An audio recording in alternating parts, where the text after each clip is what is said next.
Hello and welcome to the Two Harbors City Council Candidate Forum this Wednesday, March 19th. I'm Kitty Mayo, editor for the Lake County Press. I'm pleased to be here as your moderator for the event, which is sponsored by the Lake County Press, KTWH Two Harbors Community Radio, and Jose Leon Two Harbors Media. In addition to being live streamed on KTWH 99.5 FM and KTWH YouTube and THPACT.org, we hope people will view and listen to the recordings of this event, the links to which you can find on the Lake County Press Facebook page and in next Friday's edition of the Lake County Press. Tonight we have 4 candidates for City Council at Large who will be running in the April 8th election for that position. And they are Laura Goutermont, Barb Omarzu, Miles Woodruff, and Donna Heil. Each candidate will have 2 minutes to introduce themselves at the beginning. You may give background and context to your candidacy. Each candidate will be given 3 minutes to respond to each question. You will receive a 30-second warning at 2.5 minutes and a warning when 3 minutes has elapsed. Each candidate will have 2 minutes at the end of their forum for closing remarks. The moderator has randomly alternated who will get the question first. Rebuttal time will be given to any candidate if their opponent refers to their position on a specific issue. Rebuttal time is 30 seconds. Let's just start with Miles. Go ahead and introduce yourself. Hi, my name is Miles Woodruff. I've lived in the city of Two Harbors since I was 2 years old. I'm currently 41 years old. I have 3 children, ages 19, 10, and 8. I work down on Canadian National Railway is my occupation. I've currently been on the city council before for 8 years, from 2015 to 2023. I love living here. I don't see myself going anywhere in the next 20 years. So, yeah. Thank you, Miles. Go ahead. Would you like to introduce yourself? I'm Donna Heil, and I was born here and raised here, went to high school here, moved away and went to college in Grand Junction, Colorado, and got my nursing degree and came back in 1985. I have 5 kids, and they were all born here and raised here and graduated from high school here. I worked at St. Mary's Duluth Clinic and then Essentia as it turned to Essentia, and had a lot of leadership roles as a nurse. Learned a lot of things while I worked there and was very happy with my 36 years career.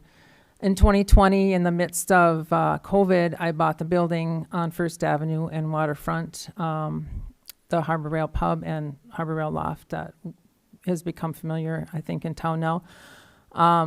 It was a beautiful corner building, and I opened a construction company, union construction company, and remodeled the whole thing. I have a huge stake in the community, and I really would like to see downtown be revitalized, and I'd like to see this community thrive. I'm here to work with everyone here and visitors and folks who live here alike to make this the best place to live. Thank you. Go ahead. Hi, I'm Laura Goutermont. I also grew up here in this community. I left in 1980 when I got married, and I moved back in 1995 because I wanted my children to grow up in this community. I was gone for 15 years, but this was always home, and every time I visited, it always felt like home, and there was always that pull to move back. I'm really glad that my children grew up here in this small town and could grow up in the same place that I grew up. As far as my leadership skills, after I got my nursing degree in 1987, I joined the military. I became an officer in the U.S. Army Nurse Corps for 4 years. I then moved to Florida, and I was in critical care nursing from that time from 1992 until I went into management in 2001. I was at St. Luke's at the time, and I managed 5 departments. I then became the DON here at Lakeview. It was the nursing home, the hospital, and also the assisted living. So it was quite an array of different types of nursing. And I had never been a DON of a nursing home before, so there was quite the learning curve at that time. I did finish out my career in 2015. I became an advanced wound ostomy nurse at St. Luke's Hospital in the inpatient unit, and I did retire fully this year, February of 21. So I am fully retired at this time. The reason I want to be on the city council is I love this community. I want to be part of the growth of the businesses, and I think the correct businesses, the ones that make sense for our community, and the industries that make sense for our community. I want to hear from our citizens, our constituents. I want to listen to the board that I would be part of, and just the beauty of our lake shore and all of the good work that's already been happening. Thank you. Go ahead, introduce yourself. Hello, I'm Barb Omarzu, and I've been in Two Harbors. My husband and I moved here in 1981. We rented a house on 6th Avenue, and then a couple years later, we bought a house up on 17th. Sleepy Pete Ledeen used to own it. We have 2 boys who went to school here. It's a great place to raise the kids. I worked at Anderson's Greenhouse for a long time, I don't know, 18 years maybe. Then I went to school at DBU and got my certification for veterinary technician. So I've been working as a veterinary technician for another, 20 years. And I would like to be on the city council because as I'm aging, I want to keep myself curious. I've spent a few months on the city council appointed in Derek Passey's position for our ward when he moved out of town. And I really learned a lot while I was on the council. I enjoyed working with the mayor and the other councilors and the administrators. I've been on other boards before. I was on the rec board for the county. I've been active with the ski trail this whole time. And I took some leadership training. Time's up? No, 30 seconds. Blandon leadership training. Thank you. Thank you. We'll get used to the routine here. All right. Are we ready to roll with some questions? Thanks for those introductions. I'm going to start with Barb. And the kickoff question is, I've got it here. With workforce shortage and related housing shortage in Two Harbors, how would you contribute to increasing housing for aging and working residents? And you have 3 minutes to answer this question. Okay. Personally, I would contribute. What I can do is be on the board and listen to the options. And hopefully support ideas that people come up with, developers, the human resource, the business entrepreneurs, and people who work with elderly. I know that there's grants available like the Minnesota Small Cities Development Program or IRRB. So I would just be supportive of what people can find to help solve that problem in this community. Thank you, Barb. The next question goes to Laura. Same question with workforce and housing shortages in Two Harbors. How would you tackle housing for aging and working residents? So we know that we do have a shortage of housing for new workers that come to our community, and we don't want to lose them. We know that if they have to live in Duluth and they're commuting, and they're usually entry-level workers, a lot of times they're going to find those jobs in Duluth, and we do lose them. So I think as a city councilor or being, a leader in the community, we need to look for that land where we can look for the correct project for that property, for that entry level, which would be like an apartment or maybe in a multi-level or even a single-family level home. And to do that, we need to be able to also attract those developers. And I think the city needs to find a way to attract those developers.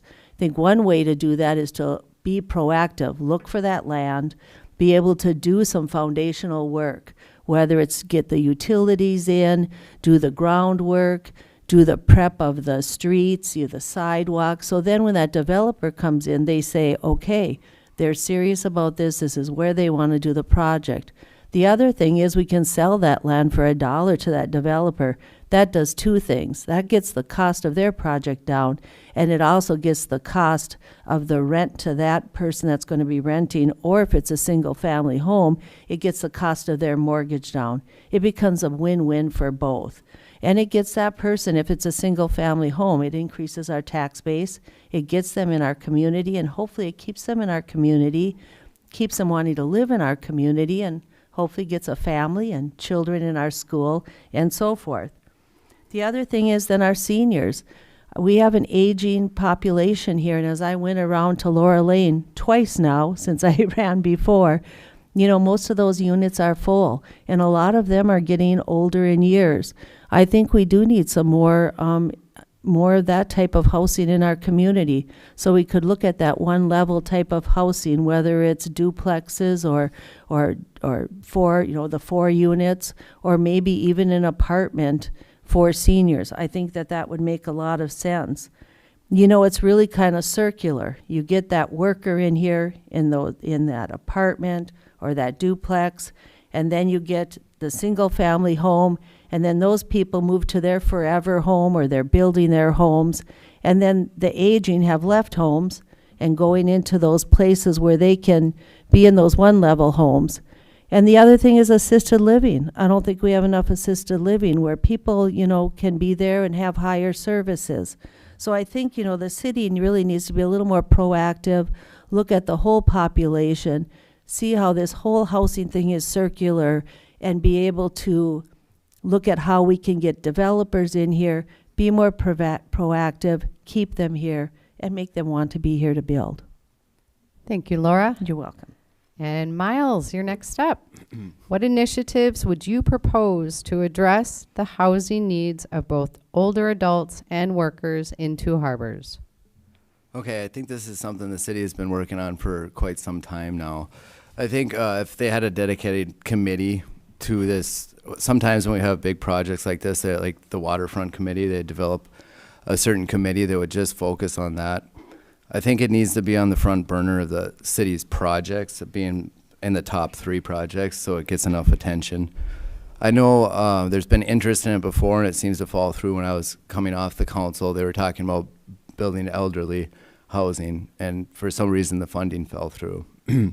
So ways that you could attract different businesses is, one way would be tax abatement. We did that with the Castle Danger Brewery when they built. I don't believe they paid taxes for 10 years. You have to work with the county too together. I think they can provide a lot of help just working together. I don't know, that one is a kind of a complicated issue too with the whole, I don't know if we have a workforce shortage. I don't know if I believe that. I think you also have to be able to attract the industry that provides living wage jobs. We're kind of a community-based city. There's a lot of, I wouldn't say living wage jobs, but maybe, anything under $20 an hour is hard to live off of nowadays. So I think that's also something that needs, you can build a lot of houses, but people have to have somewhere to work too. So it's definitely an issue, and it's been an ongoing issue for years now. So I think it just needs to be on the front of the council's foresight, and they really just need to tackle it and dedicate a lot of time and maybe a committee to it. Thank you, Miles. And Donna, how do you plan to address housing shortages for both aging and working populations in Two Harbors? First of all, I agree with a lot of things Miles just said. I think we can all agree that not only Two Harbors, but lots of small communities have this very same problem. I don't think that we should ever discourage a business coming because there's not housing. I think you can work with them, perhaps a developer that's going to build a hotel that's going to need 100 employees. Maybe they could be approached to build low-income housing as well as a package deal. Whether that would turn them away or not, I guess it would be a negotiating issue. But I think Miles is right. It has to be in the forefront. This is a big problem for every community. My thoughts are, well, first of all, I went to the county HRA meeting that they had with Friends of the Waterfront and the city, and it was super exciting. They have so many options, Seagog, High School Hill, Johnny Johnson. There's so many great projects planned that it was really, really awesome. So I know that there are people that got skin in the game and want to do this. And I've given this some thought, and I think that we need to think outside the box a little bit. I think we need to maybe have somebody that can work with some elderly people or some people who need work done on their homes. So you have, Bob and Mabel, and they haven't been off their main floor for 10 years, had their house paid off in the 70s, but they have limited funds, and they don't know what grants or what money is available, how to fix up their porch, put new windows in, put a new roof on, how to get it on the market, who to call for contractors. They don't know any of that stuff. So they just stay. I think if we can find somebody to help them make those decisions, to do that, fill out paperwork for grants, which can be really complicated, help move that forward. Maybe those people, find them one level home to move into, and then find that family that wants to move into that home now. So I think that we need to kind of take them by the hand and lead them through the process, because it's not an easy process. So that might be thinking outside the box a little bit, but I think we need like a housing liaison person or a committee, whatever it would be. But that would be my idea for that. Thank you, Donna. Well, I want all four of you to start that committee right away. You all have some really great ideas. That's awesome. Laura, I'm going to start with you next, and we're going to stay on housing again. How do you see the city and the county interacting to increase housing opportunities in Two Harbors? Well, I really hope that they can continue to work collaboratively, because I think that you can get more done working that way. One of the things is working with legislation.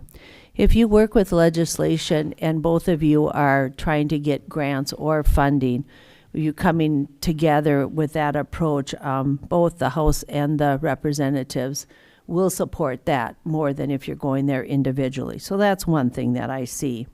I think both the city and the county own land within the city. And so identifying that land together for the best project, for the, what works best for whether it's aging, a senior apartment here, duplexes here, or whatever, and working together on that. Also, they can work together with their resources, both of them. An example of the John A. Johnson, the county almost had that property before there was that legality issue with the previous owners. And they were actually going to use the county to demolish that. And that was a huge cost saving. At this point, to demolish that, you're looking at over $1 million. That's a huge cost, to the city. And that's one of the negatives to purchasing that property at this point. But again, I think it's only a positive if we can work together. I think about the county that built the house on 4th Avenue. One of their goals is to build 1 to 2 houses every year. Now, they had to buy that property from the owner, which was $25,000. But they did all the groundwork. They did all the utilities. If you look at 4th Avenue, the street and the sidewalks, it's absolutely beautiful. So it's things like that if we can work together, use our resources, I think we can do better good than not. And so I really hope that we can do that. Talking about the elderly and loans, the county is actually going to be doing loans, $15,000, 0% interest loans for people that need help to do some of the basic repairs in their homes. So that's a huge thing that will help elderly people in the community that need help doing repairs in their homes. So that's something that they'll be starting. I don't know if that's a program that the city can do or not. So that's something to look into.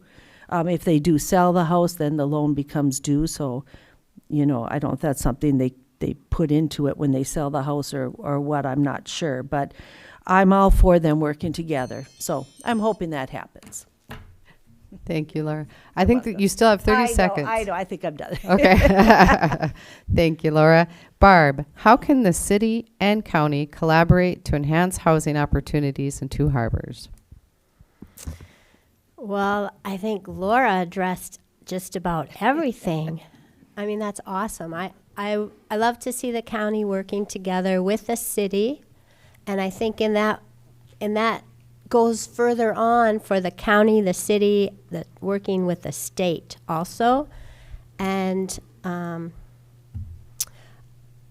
I think the only way really to do it is to keep communicating and keep going to meetings and talking about options and just letting people speak their minds and listen to ideas, because there's a lot of really smart people, talented people to draw from in our area.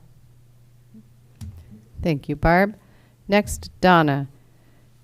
What role should the city and county play in working together to expand housing availability in Two Harbors? Well, obviously, we need to utilize all the resources that we can, and so it makes total sense that the city and the county work together. However, they put that collaboration together is yet to be seen. But I think that it just makes sense. Like I said, when I went to the meeting that last month, that was just really, it was really exciting to see everybody there at the table and everybody really both feet in the game. And so that, hopefully we can see that go forward. Thank you, Donna. Miles, you've had experience working in the city's position that you're applying for once again through this election. What obstacles did you see standing in the way of the city and county getting work done around housing? As usual with the government, maybe bureaucracy. Things take a long time, all the hoops to jump through. Like I said, we had interest before, and I'm not exactly sure. It was going on when I left the council, and then it kind of fell through. I think unless things have changed, the city's always had, or in the recent years, had a good relationship with the county. And it's important to work with them because you have a bigger network. The main goal, I don't think it's the city's job, but we need to do something to attract. We need to support the housing, but they need to do something to attract a developer. I think that's where it's falling through. It's probably funding. I mean, to build, as you're talking millions of dollars, to build apartments or housing, it's not cheap. And I think that's probably one of the biggest obstacles is, as usual, is the money itself.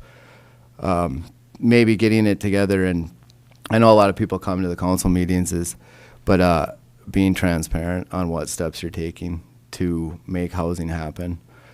It's not easy, but I feel like it's a cycle that repeats itself. Like, it will start, and it's almost there, and then it falls through.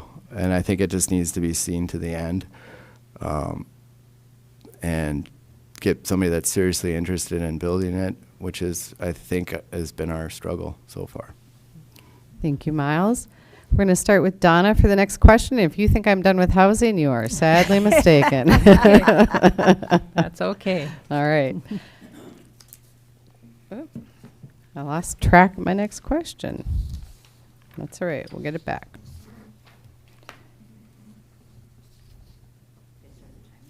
No, don't start the timer yet. I had it all ready, and then I lost it. Oh, okay, here we are. Donna, how would you address the issue of aging homes and neglected commercial buildings in the city? Are we talking aging homes with people in them or not? I would be happy if you talked about both of those issues, and I think you might have some experience. I do. Well, I do have experience. I had an aging building, which, of course, these things, Miles is right, it takes money and time, and that is probably a big obstacle for these situations like that. But it took a lot of time and a lot of money to put my building back really on the map as a good, solid building, and I know there's other buildings on my street that feel like they're neglected.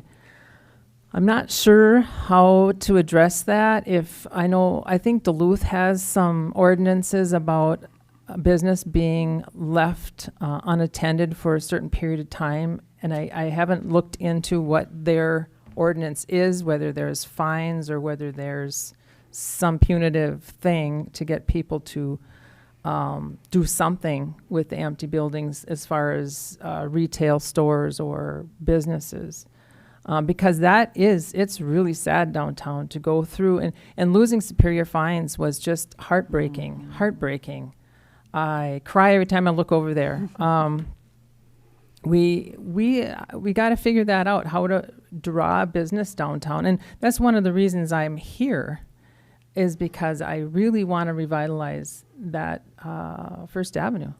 Now we're talking about making a social district. I think that'll help. I think if we make the social district down there, that will draw people who will want to open shops, more restaurants, more shops, places to shop for clothes or whatever. I think that'll help. And the aging housing, there are grants. The city has a grant for a demo.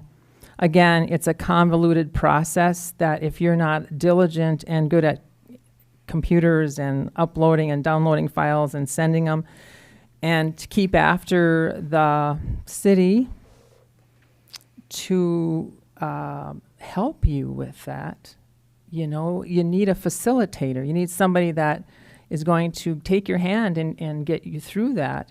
And you can get a demo loan. And, like I said before about having this person to help people navigate that system of grants and getting money and getting things fixed up and getting a contractor and getting a realtor and figuring out where to live. I think we need somebody like that. Thank you. And this actually goes right back to you, Miles. What steps would you take to rehabilitate older homes and underused commercial spaces in Two Harbors?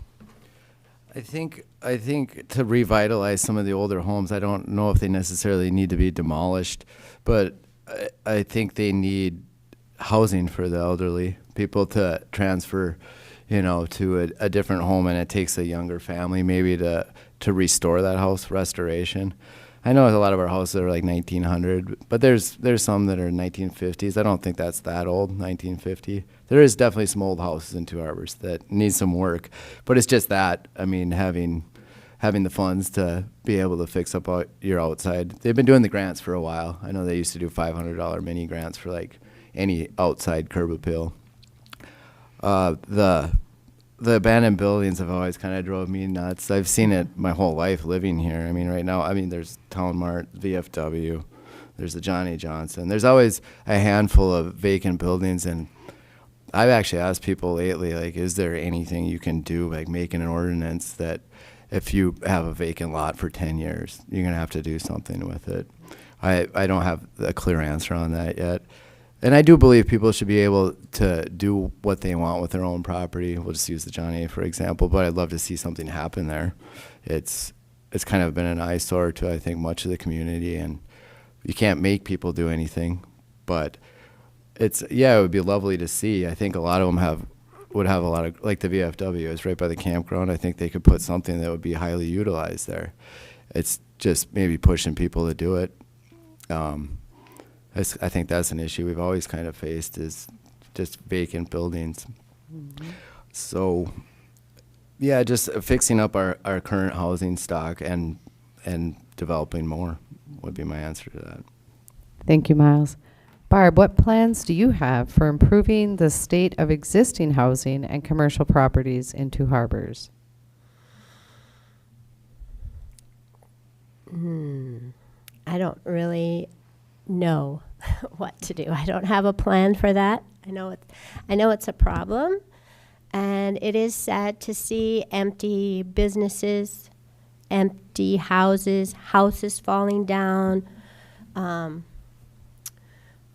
Ideally, I would love to see some sort of incentive for people who want to start a business, and maybe give them a break and offer them those empty businesses that are sitting there languishing. As far as houses, there are grants available, and like Donna said, I think it's a really good idea to get a liaison, someone who would work with the people and you know, maybe if they have to hire someone in the city to do that, that wouldn't be such a bad thing either, just to help out with the aging population and the housing.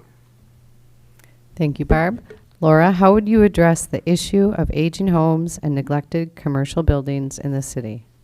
Well, as far as the aging homes, I think Miles is right. We need to look at having the, as we talked about housing for the seniors and everything, we talked about that. I mean, my daughter bought a very aging home, and they're remodeling the whole thing and looking for those opportunities, of course. I don't know if there's ordinances for vacated homes. I know there's some eyesores, and I'm sure the utilities haven't been on in some of these homes forever, so I don't know what the ordinances are for those. I haven't looked that up. As far as revitalization of First and Second Avenue, I really think that's a big opportunity for us. I know that some of the buildings on First Avenue are privately owned, and I've heard that it's very expensive to either rent them or to buy them, so I don't know what we can do about that. Second Avenue, I think there's some opportunities there to get some new businesses in, and maybe to get them in where, you know, they can demolish some of the older buildings and give the property to a business that makes sense to have down there. I agree with Donna. The social district would be a very positive thing. So I'm all about revitalization and attracting the right businesses down there and doing what we can to do that. So, Thank you, Laura. you bet. Next up, we're going to go right back to Laura. Okay. All right. So let's talk about the waterfront, shall we? You knew we were going to, right? Mm-hmm. There's a lot of moving pieces, a lot of things that have been discussed, a lot of groups that have been involved in waterfront development. So we're talking about the land that is still in the ownership of the DNR, but legislatively will be moving into city ownership. Very exciting times for Two Harbors, even with the old plans that Miles talking about going back a couple of decades, right? People have been talking about doing something with the waterfront forever. Maybe some of it's possible now. One of the things that came out of the meetings from the Citizens Institute for Rural Design, which was kind of an amazing grassroots effort that came forward from citizens, bringing that to the council, creating collaborations with the chamber and businesses and others. A lot of people got together and it ended in a meeting last summer talking about what do people want to see happen on the waterfront. The majority of the surveys that were turned in and most of the feedback at the meetings was that people would like to see, the people who live here would like to see that remain natural in some respect. So we're going to talk about that very specific part of your ideas around waterfront development. And I said we were starting with Laura. Do you support commercial development on the waterfront near Agate Bay, given the preference for preserving natural aspects? So I do and I don't. So we talk about the boutique hotel. So I don't know if that's going to be one of your questions in the future. But I do support the boutique hotel more over where the industrial side of things are. And then the rest of it I would like to maintain as our beautiful shore, the waterfront area, the green space, that the beautification in the waterfront. I think I'm trying to remember the other name of the committee, the beautification and the other waterfront, and then Agate Bay. I do support maintaining all of that. I think there's a lot of multi-use for the waterfront area that way. I've seen the plans for the boutique hotel. I think it fits very well in that space. I think it looks well in that space. And I think it'd be a good addition for our businesses down there and be a good attraction. Thank you, Laura. Question goes to Donna next. What is your stance on commercial development in the Agate Bay waterfront area? Okay. I am on the committee, the Friends of the Waterfront Committee, and was very involved in last summer's mission to get community input. Also, they have gotten some architectural grants and some really excellent advice, and it's very, very exciting. Last summer, we had meetings where the community came together, broke up into small groups, and we all brainstormed what we would want Agate Bay to look like. And then they took all that information and put it all together and made a plan. And if you have seen that plan, it is absolutely stunning. There is natural flora. There's a wetlands space. The dirt roads with the mud puddles and the the ruts that you have to try to walk around that would be gone. And there would be walking paths that were handicapped accessible. Where the coal dock is, they plan to have a fishing pier that is handicapped accessible. A building where there's bathrooms. The bathrooms was a big thing for everyone. Nowhere to go to the bathroom. Harbor Rail, that'd be the closest one. And it would be cruel to say no. But I think, and then the hotel, off down by the brewery more. But when you look at those plans and understand how much community input there was, it's super exciting. And I mean, parking is not an issue. There's plenty of parking. The paved paths would go all the way over to the lighthouse. It's just a really great, well thought out plan for Agate Bay, and I'm super excited about it. So obviously that would be a boom for our downtown community, and the hotel, they're going to have a venue in there where they can have nice big weddings, which we can't do in downtown. I can take 50 people, the Tipsy can take 50 people. We can't have 150 people anywhere downtown, really, or 300.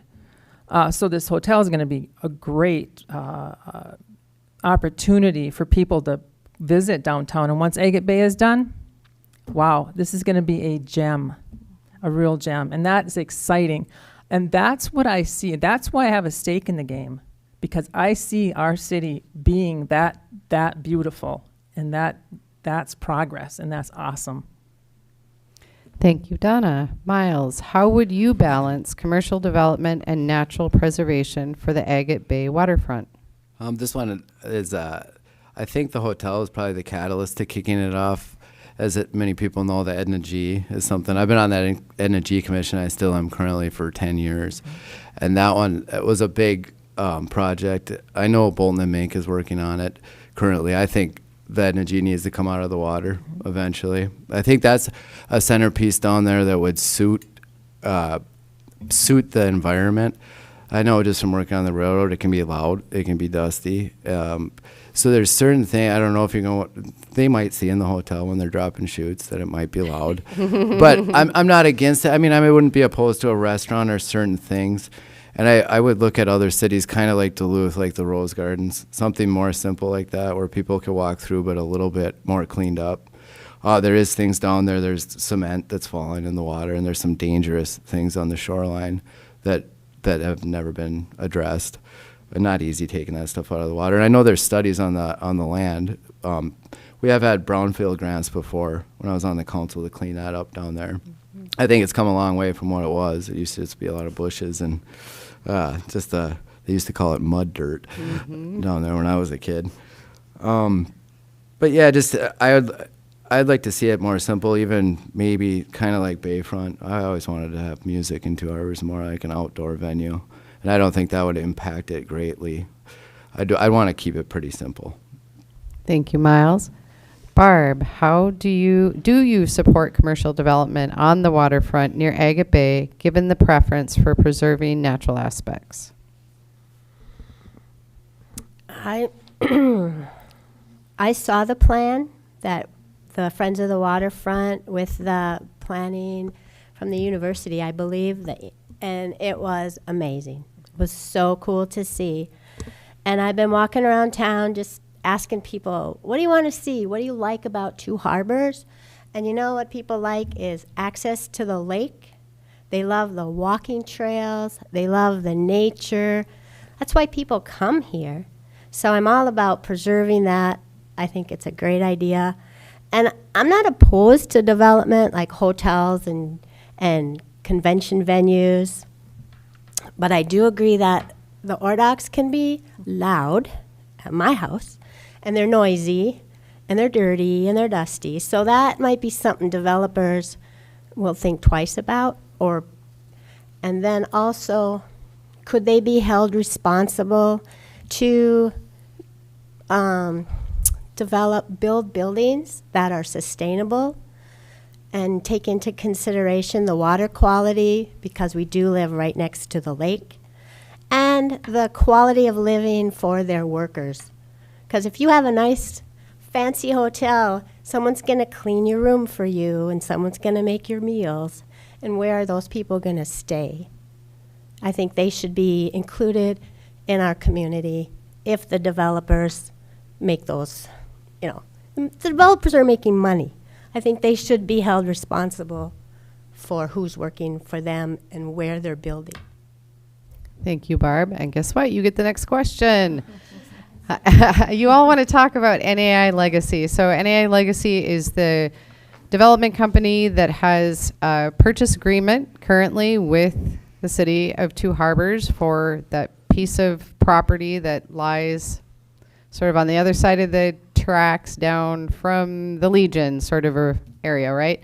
So we're aware of those proposals. That's been brought forward several times, gone over really clear by the council. The council has now entered into a purchase agreement. In the next year, we expect that NAI is going to have a lot of conversations with the city, most likely, and they hope to be building within a year. So what exactly that will look like will depend on how our city council handles those decisions and other committees related as well. So Barb, you're first. What are your thoughts on the proposed NAI Legacy Hotel and Convention Center? Well, I did see the plan. I saw the photos, and I don't think it's a unattractive looking building. I think they took into consideration that it matches the ore docks and the shoreline. But I'm just going to go back to, I think that the developers need to be responsible for what they're putting into this area, and consider the environment and consider the workforce. Thank you, Barb. Miles, you're next. What is your perspective on NAI Legacy's plan for a hotel and convention center? I was actually reading the comments on Minnesota Neighbors, and I know there's a lot of mixed views. Me personally, I'm all for it. I think it's great when there's growth and development. People don't realize sometimes that also adds to the tax base when you have a larger business like that. They'll also be buying utilities from the city. I think it does need to be done tastefully. I think a lot of people's concerns are it's blocking the lake, the view of the lake. So I don't know how high it's going to be. But yeah, and I think it also provides jobs. That was always something that's good, to provide more jobs in the city of Two Harbors is something that they're looking for along with the growth. So I'm for it, and people are like, oh, we'll get dirty. Well, there's another job. Something you have to clean it off. It might get dirty, it might not. So I'm totally for it. I think it's anytime they add something to the city, definitely there's been requests for like a YMCA or a larger meeting area. And I think if they can do weddings or hold events there, that's something that the city could utilize. Thank you, Miles. And Donna, you're up with what are your thoughts on the proposed NAI Legacy Hotel and Convention Center? Well, I'm obviously very excited about it. And I know the rooftop deck at the loft, it is dirty. It's really dirty. But I think they're going to figure that out. I also think it's going to be hugely popular. I'm excited about having something other than American and Country Inn, which up on 7th Avenue, right next to the cemetery, be the only hotel hotels in town. This is just going to be a huge step forward for downtown Two Harbors. So I support it. I think that they are, from what I understand, they are going to have to abide by the city ordinance as far as height. I think it's 30 feet high. And I think they've agreed to that. If I'm not, I may be wrong on that, but I think that's what the agreement has been. So if they can put something together that's aesthetically good, and as far as employees there, again, perhaps they will be willing to put some employees up somewhere or build something that, they can house some of their employees. Or they'll, I drove back and forth from Two Harbors to Duluth for 30 some years. it's not terrible. So maybe temporarily they can live in Duluth until we get caught up here in Two Harbors with housing. It isn't going to happen all at once. It takes time and it takes money, and these developers are going to have to get loans, and hopefully, that's going to be secure enough going forward that none of this falls through, because I'm very excited about downtown Two Harbors. Thank you, Donna. Laura, do you support the development of a hotel and convention center by NAI Legacy, and why? Yes, I do. So again, I think it looks, looking at the pictures, I think it looks very well down there. That's not very good English, sorry. But I think it's 148 rooms, and I've heard some people say, well, that's going to take away from the American and the country Inn. But when you have if you have an event there or a wedding and it's 500 people, there's 148 rooms. Well, that's going to bring business, and those other people are going to stay in the American and the Country Inn, because it's not going to be able to have all the people at that hotel. So I think business brings more business to our community. So it's a positive thing. I think the restaurant downtown will be great. We don't have enough places to eat downtown, so that will be attractive. Then when you look at the walking area and the sitting area and the viewing area, and you add the Veterans Memorial down there, and you add all of the other work being down there, it's just beautiful. I mean, I think it will just be a great place, not only for the people staying at the hotel, but also for our community. So it's very attractive looking. Talking about the employees and places to stay, again, I think we need to be proactive on that. If we want to approach that developer, well, then let's be proactive and find out where that developer can be building, if that's something we can prompt them to do, or we look for another developer. But we have to be proactive on that. So I think it's a great thing. Thank you, Laura. I'm going to send this question, or you've prompted me to another question that I'd like to pose to all of you. And we'll start with you, Miles. In regards to this development, I think all of us have seen the proposed drawings of it. It has it has 4 stories. I've spoken to the representative of NAI Legacy, Garrett Farmer, and he said, well, maybe it could be 3 stories. The 4 stories does exceed not the ordinance, but the watershed stipulation that's part of the North Shore management view, that it shouldn't be higher than X number of feet. So those 4 stories would have to be allowed. They would have to be recommended by planning and zoning, but they don't have final say if it gets past that. The council gets to decide this. Okay, so I want you to address that very specifically. And when I asked Garrett about it, he said, well, in order for the money to work for us, I think we're going to have 4 stories, which I understand. More rooms equals more income per square foot. So, Miles, why don't you start and tell me your reaction to that? 3 stories or 4? I think it would be important to get the feedback of surrounding businesses as well. I would take that in consideration, like the Castle Danger Brewery. I haven't personally seen the drawings myself, so I wasn't even aware that it was 4 stories. I think it's important, if that's what they got to do, to try to work with the businesses around them.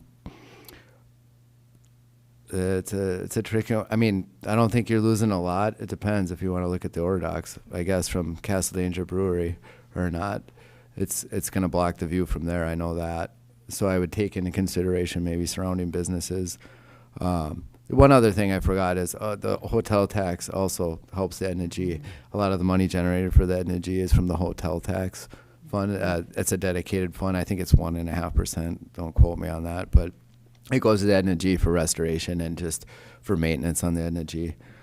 And another thing on that, I believe the city had a right of refusal. I read about it a little bit, that if the business ever sells in the future, the city has a say in what's going to go in there in the future. I thought that was interesting and a good step. The height, I think you got to take everybody's into consideration. Thank you, Miles. I'd like to think you read that in the Lake County Press, because we did cover that. I did. Laura, will you answer that next question? As far as a 3-story or 4-story, what would you advocate for? Well, I think 3 or 4 stories is not going to make a huge difference as far as blocking the view. I think as far as Castle Danger, any of the other businesses located there, 3 stories is going to block their view as much as 4 stories is, and then you've got the ore docks there. So as far as looking out into the lake.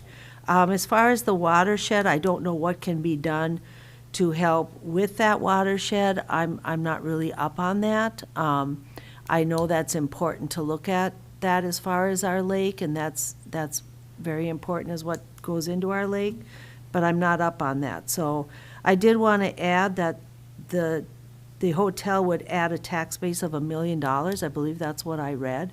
So that is a huge thing. So just wanted to add that too. Thank you, Laura. Donna, 3 stories or 4 stories? Well, I maybe I've lived here too long, but I really don't think the view of the ore docks is the best view, especially down on that end. When you get down on my end, you can see, you can see the lighthouse and you can see the boats come in. It's a little different. But right there, again, I think Miles is right. We'd have to just double check with the brewery. And maybe the Legion. I don't know exactly where that building is going to land, but I think to get more information from them about that and to see what those businesses think about it, I think 3 or 4. I don't really think the view is a big deal, but I don't want to speak for them. Thank you. And Barb, 3 stories or 4? Well, you said that 4 stories goes above the development quota. Yeah, yes, 4 stories would need to have an exception, which the council could do. But there is a rule, which I can't remember the exact name of right now, my apologies, that has to do with the North Shore Management Board. Mm-hmm. Yeah, I would like to talk to the North Shore Management Board and see why they made that rule. And if the rule gets broken because there's no view at the ore docks, does that mean if there another developer comes in, the rule will get broken again? So I would just kind of go no. If I had to say right now, I would say no. 3 stories is enough. Thank you, everyone. Okay, we're going to move to Old Downtown. You've all referred to that just a little bit, but I think it bears some more conversation around it. And we're going to start with Donna on this one. How can the Old Downtown area be revitalized alongside new commercial development on the waterfront? Well, we've talked a lot about that already. But again, I want to mention the social district. And I honestly think that if we get the hotel and we get the social district, I think that there's going to be more development down there as far as businesses. I think it'll be a natural flow. And I am super excited about the tax base too. I don't know. I guess I think when we do the social district, if we get to that, I think we should fix it up downtown, make it look cute, make it look fun. I'm working on a music festival on First Avenue. Well, it's called Music Fest on First. So more of those festivals downtown, bringing more people to our county and our town to spend their tax money. I was going to mention that about the hotel too, just on the side. The employees there, they're gonna spend their money here as well. I mean, the more people we get, and we get people sending their kids to our schools, that is all just a real plus. I don't see a negative in that at all. But the hotel is going to make a big difference to businesses downtown. I know the brewery's welcoming it. Certainly Harbor Rail's welcoming it. And I'm sure the Tipsy and Madura is too. So I don't see a downside at all.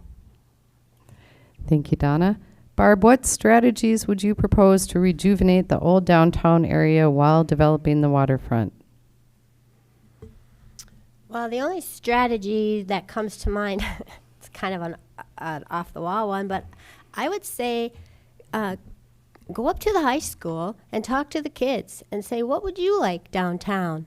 Because maybe they could put in another bowling alley or a climbing wall or, something to keep the kids in the neighborhood or kids downtown. I know there's no money. They don't have the money for it.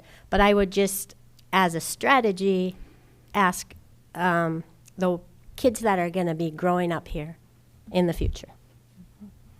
Thank you, Barb. And Laura, how might revitalizing the old downtown complement waterfront commercial expansion? Well, I think it will complement it. And like Donna said, I think there'll be a flow once, if the hotel gets in there, and there'll be a flow of new businesses in the social district. I happen to know one business that wants to come in that I think will be a very good addition to revitalizing part of the old downtown. And I think part of that is looking again at, what piece of property can they go on, and how can we help them get on that property? Can we help them, get on there, whether it's $1 to get into the land, and then, help with business loans. There's got to be ways to help businesses get here. I don't know what we do about some of that privately owned pieces of property that are just sitting there empty. Maybe some of the business owners and community members can get together. Maybe we can approach some of those business owners, see if we could kind of bend their ear a little bit and get something moving, because, it's so important to revitalize down there. I'm a member of the Moose, and we've got that big lighted moose out there, and I want to keep it there year round. But now I went by yesterday and it's fallen over, and that makes me very sad, because I like that the Moose Club has this lighted moose. I mean, isn't that very unique? And I think, the lights downtown and just the uniqueness, how can we be unique? And that's the things that I would like to look for. So I think we've got some great minds here, and just putting them together and keep looking for those opportunities. Miles, what are you going to do to revitalize old downtown? I don't know if I'm personally going to do anything, but I think it's happening slowly but surely. I think people forget a big factor is just finances, is the money. Everything costs money so to say that it will all happen within the next 5 years is probably a fallacy. I think I want the energy to come out of the water. I think that's another centerpiece that could be down there along with the hotel. But for example, like when the scenic train comes in, I know a lot of people used to go up to Blackwoods. It's what would you want to do if you get off a train is what you have to ask the questions. There needs to be something for kids down there. I wouldn't mind a park down there myself. Something to draw more people. I don't know if the movie theater, I don't know if movie theaters are dead or a thing of the past nowadays. I haven't been to the ones in Duluth or it doesn't seem like there's good movies coming out nowadays. But also, like, they were going to fix the band shell once upon a time. That's something fun to do. I think some of the elderly crowd likes the 2 Harbors City Band has been together forever, and I see quite a few people there in the summer. Back when I was on the council, I wanted to see volleyball courts, something where people could engage in more activities. I also miss the bowling alley. I remember going there. I think kids like doing that. It's somewhere you can have birthday parties. Just getting people involved that want to go down there and just have the existing things. I think there's a few things down there already. I mean, there's enough places to party down there. Now I think there's a few bars down there, and they just need a little bit more variety. I think a restaurant, and like I said, maybe take some examples from other, like even Duluth. I think you see people wandering around in the Rose Gardens or down in Bayfront, and it's just, they're just walking around, but there's a few things to do. Mm-hmm. Thank you, Miles. Let's take a trip over to Lighthouse Point. How about that? And Barb, you're going to have this question first. So about 1.5 years ago, I think, around there was an opportunity presented to the 2 Harbors City Council to accept a partnership with a land trust organization that would have purchased Lighthouse Point, or tried to purchase Lighthouse Point, from the existing owners that have owned it for a long time. So we're talking about the undeveloped area right along the dirt road that leads out to the lighthouse. The city council, if they had said yes to that, that purchase would have required that land to remain undeveloped. It was decided to not move ahead with that purchase at that time by the existing council.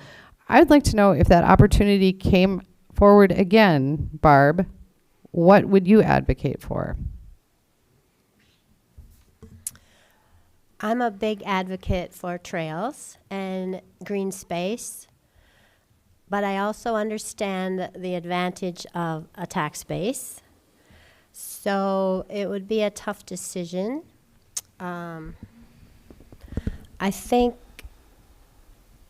I don't know how to answer that question. Can you ask me something else?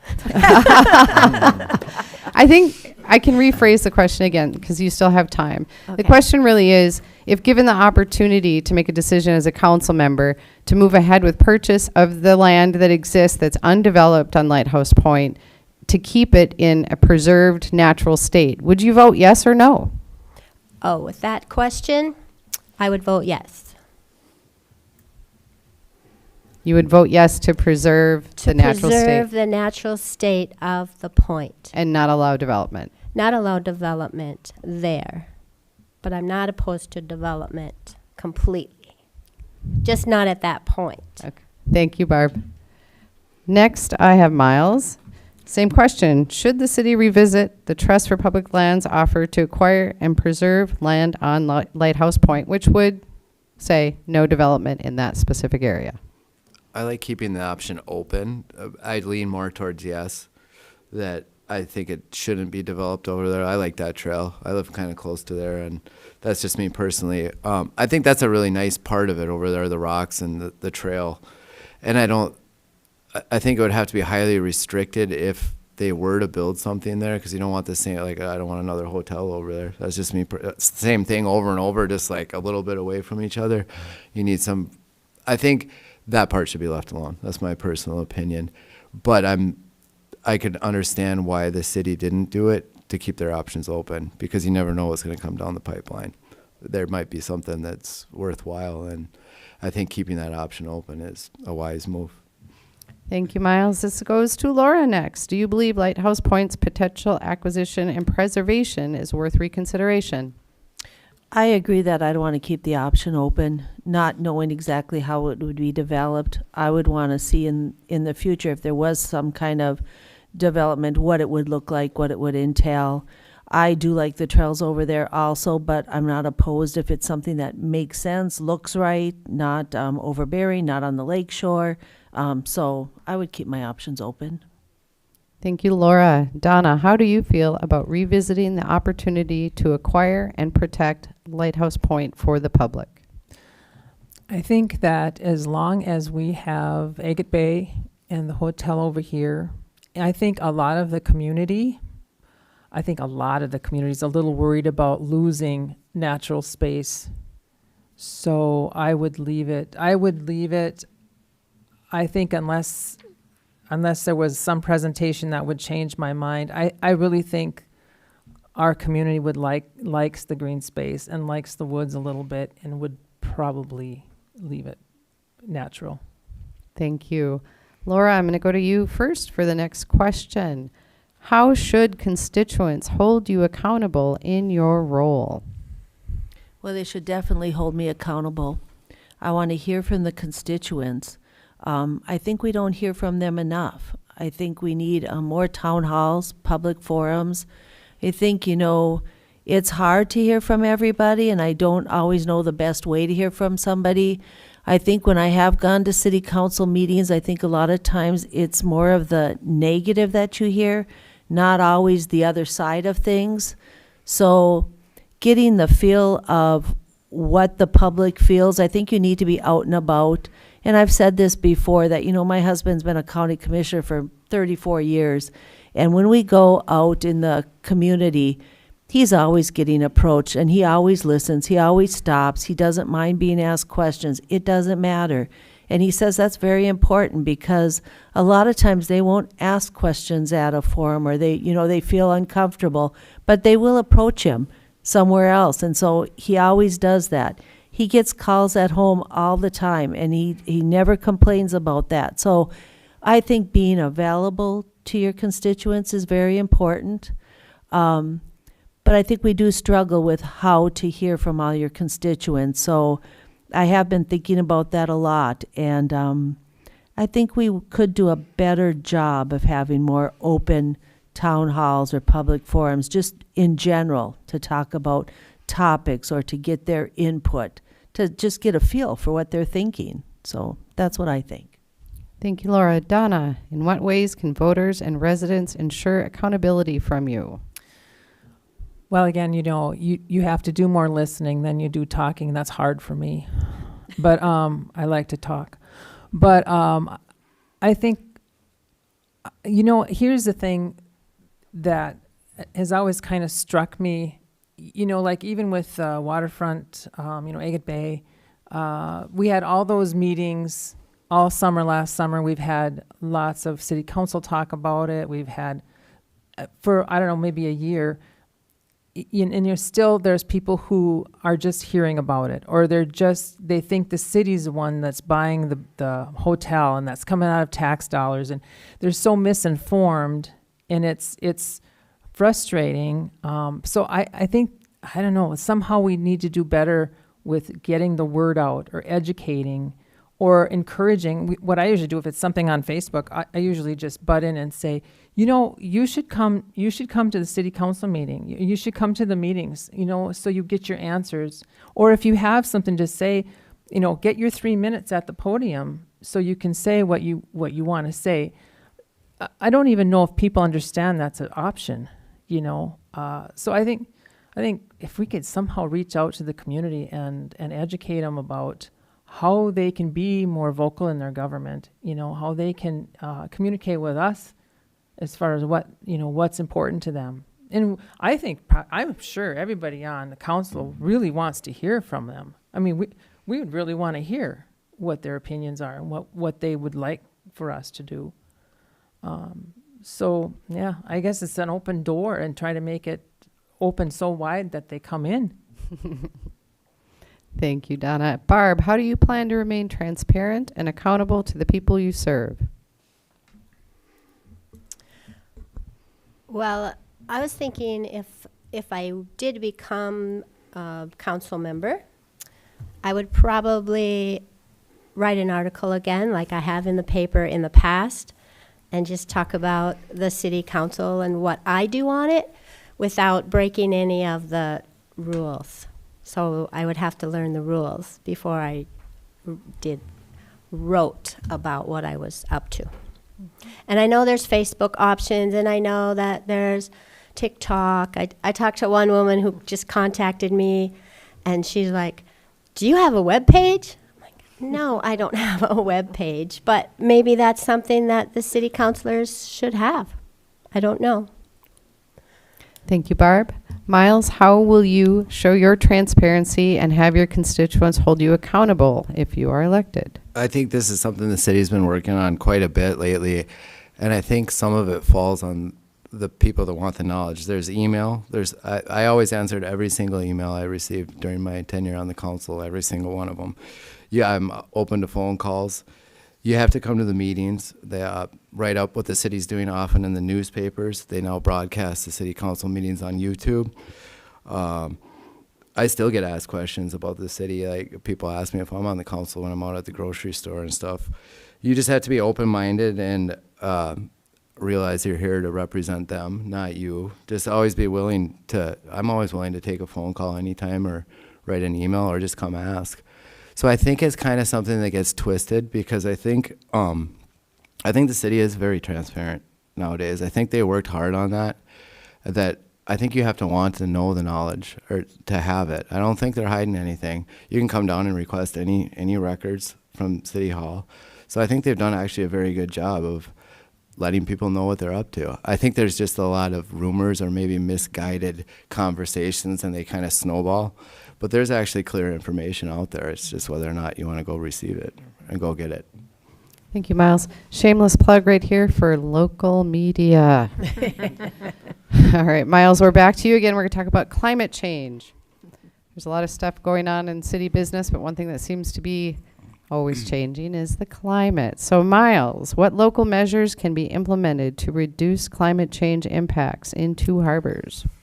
Ooh, I don't really have an answer for that one. I don't know. I like the snow. I mean, it's definitely apparent the last few winters. It seems like they've been pretty mild. On a local level, I'm not against. I mean, I think there's certain measures you can take. My dad has solar at his house. There's some different things that you can do. There's electric cars. I don't know. That's kind of a hot subject. Climate change, just trying to recycle, taking care of your community, things like that. maybe walk somewhere, ride your bike. I don't really have the answer for how to stop climate change on just small things on your day-to-day life, I guess, take into consideration. Thank you, Miles. Barb, next to you, what actions can the city take to mitigate climate change and enhance regional resilience? Well, I think the city's already taken some actions to help with climate change as far as having some pollinator gardens around town, working with the Soil and Water Conservation District to have baffles and collect stormwater. They're doing research on water quality.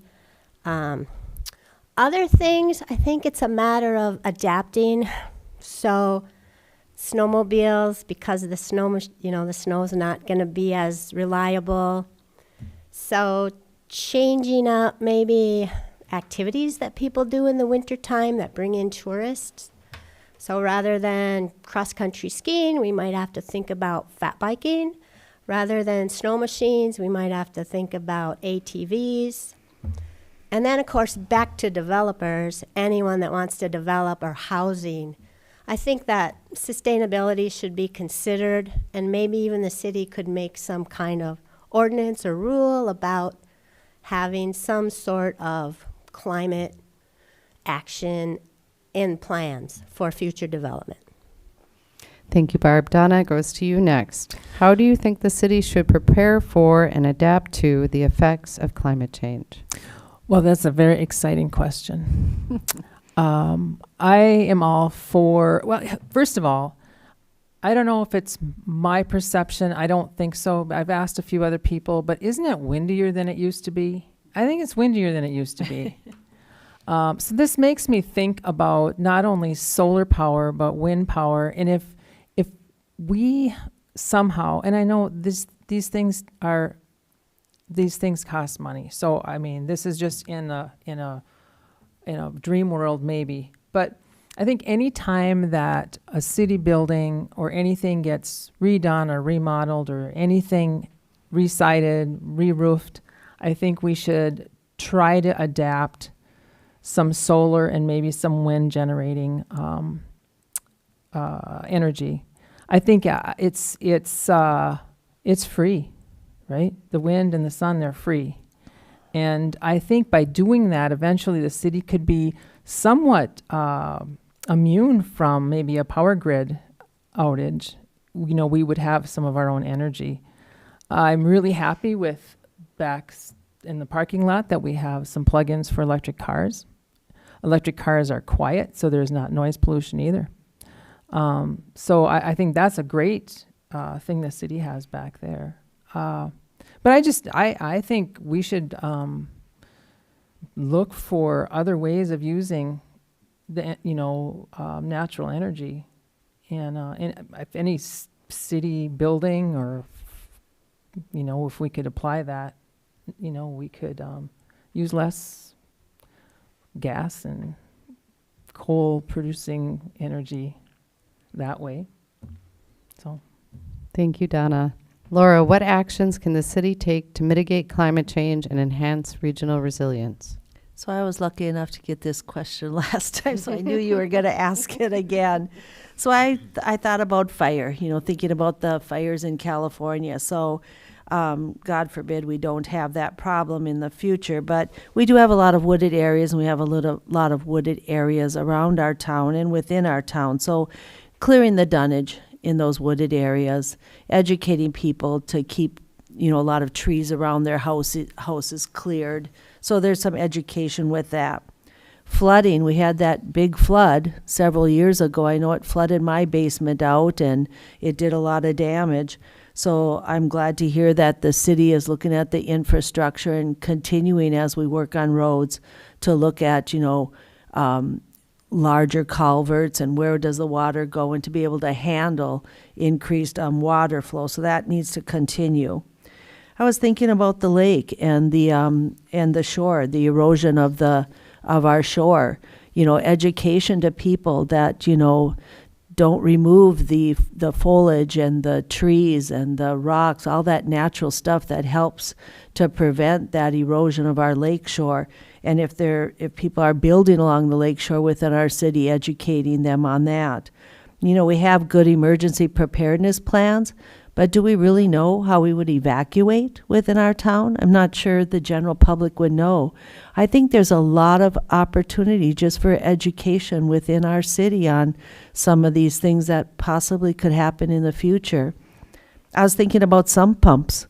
I mean, I know back in the day everybody had to get a sump pump in their basement, but does everybody still have a sump pump, and is it in good working order?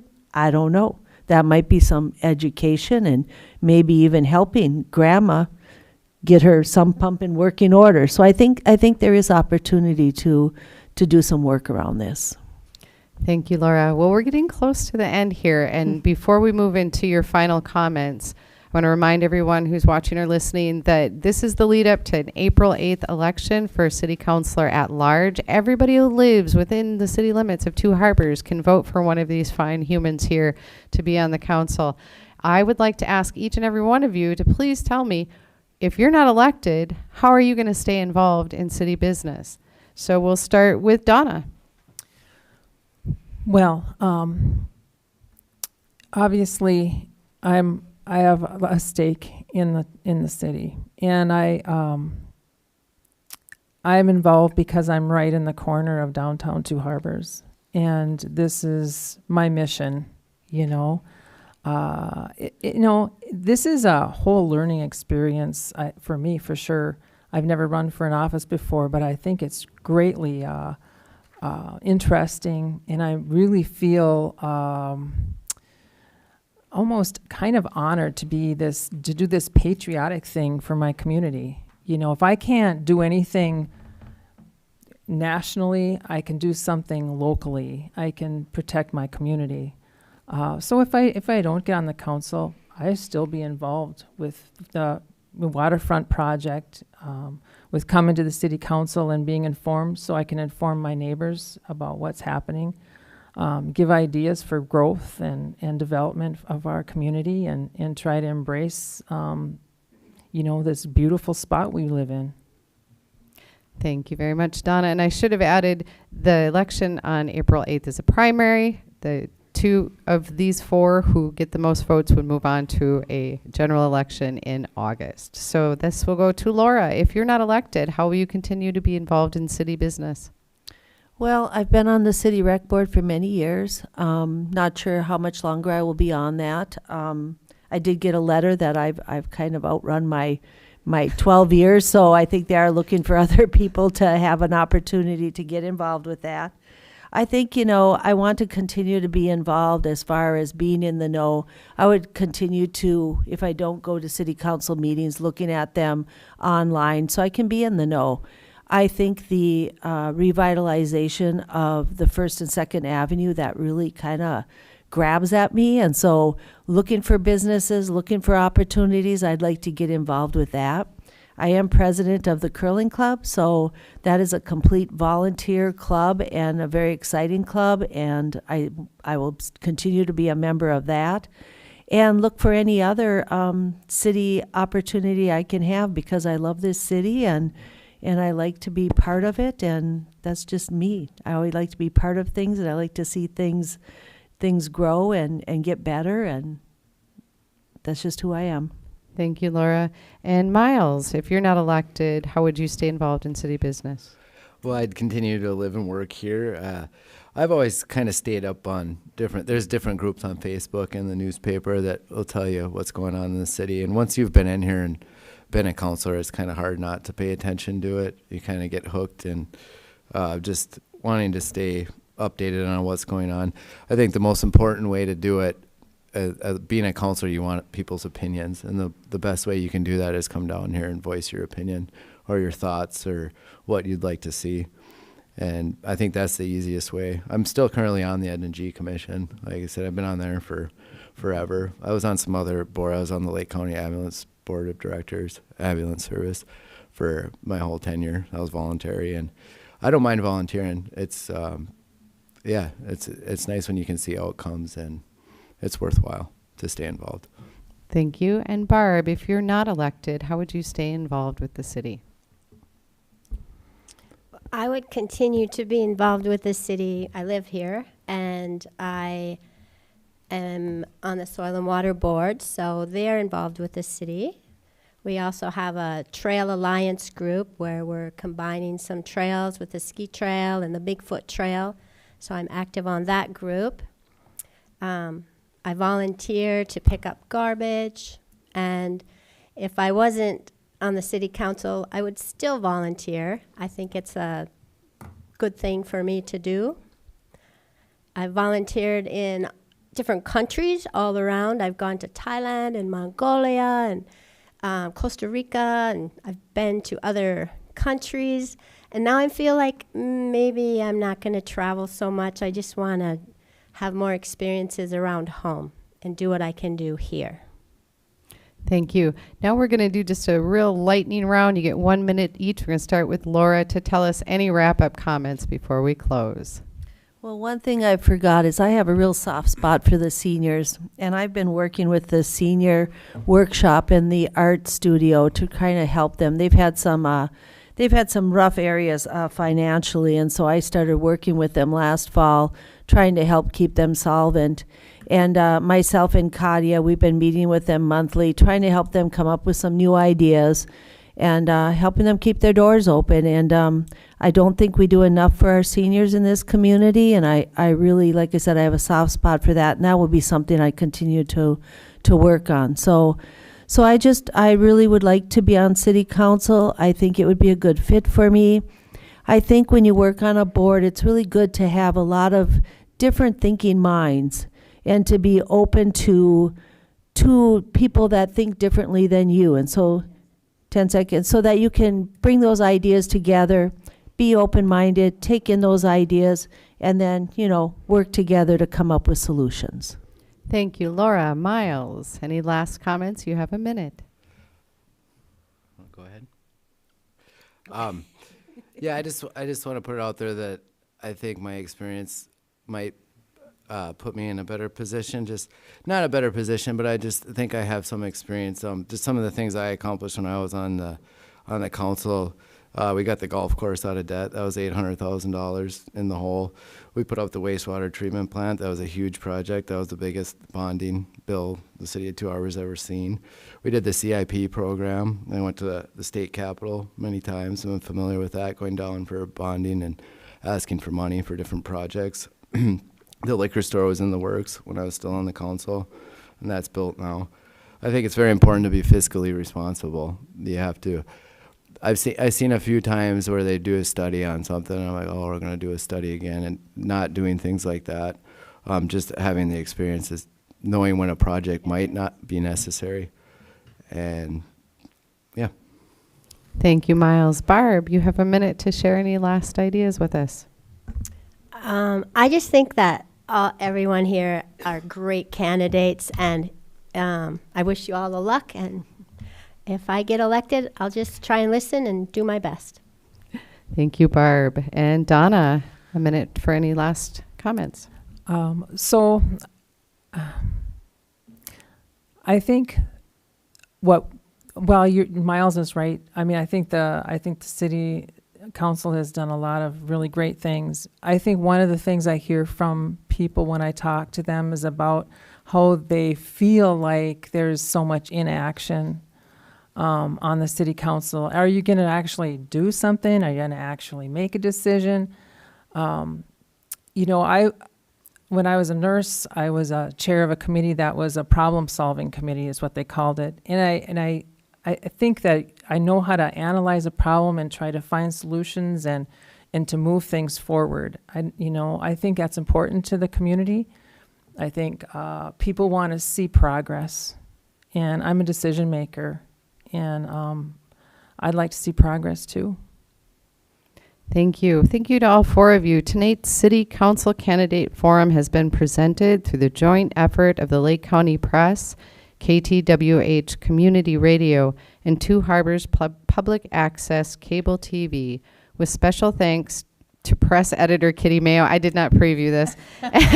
To myself, and deep gratitude to videographer Jose Leon. You can stream the forum online at the public access channel THPACT.org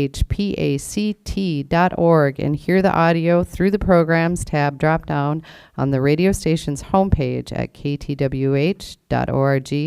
These streams should be posted online over the coming day or two. Thanks to all the candidates, the citizens in attendance tonight, and the City of Two Harbors for the use of City Hall venue. Please remember, residents of the City of Two Harbors, to vote in the upcoming primary election on Tuesday, April 8th. Good night.